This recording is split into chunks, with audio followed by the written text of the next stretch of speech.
Thanks for doing this. I guess everybody is worried about our beloved arts organizations. And I just wanted to get a sense of what's going on with the Avalon Foundation.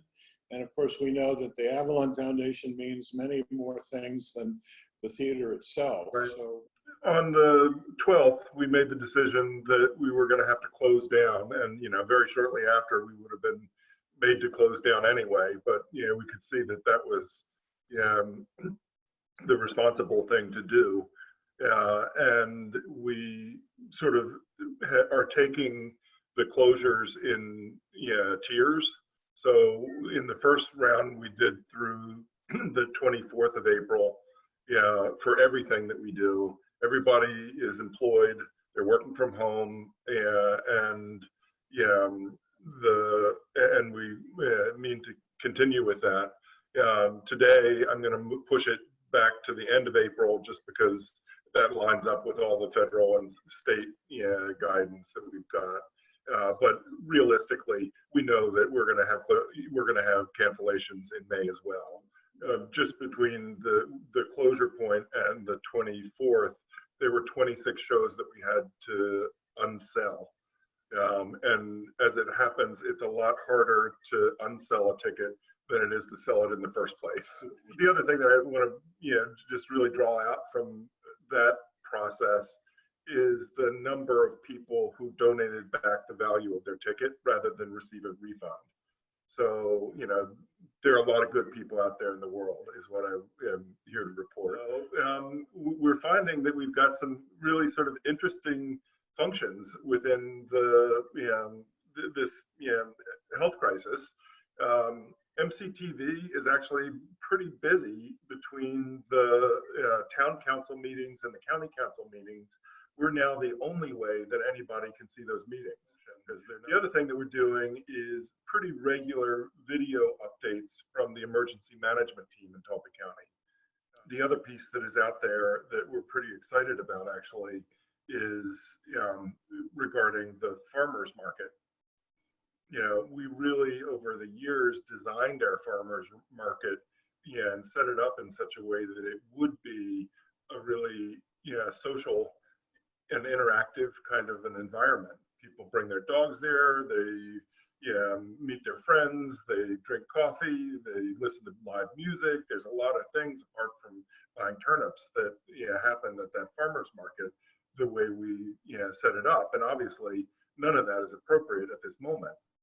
However, the governor has said that farmers markets are essential businesses and should remain open if at all possible.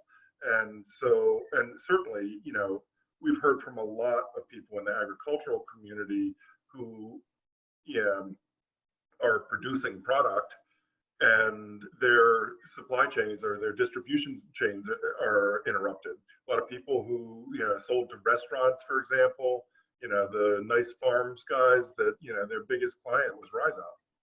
And guess what? Their cows are still making milk. Making the farmers market go in a way that's responsible, was a really interesting challenge for us to think through. And I want to really call out Cassandra Van Hooser, who's the Economic Development Tourism Director for Talbot County, for helping us to get a site that would work to have an entirely drive-through farmers market.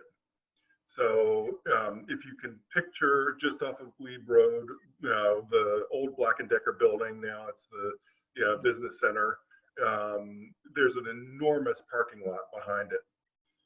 And the trucking company that was renting it has agreed to move its trucks off of that pad. And we're going to have a farmer's market starting on April 11th, where you drive in.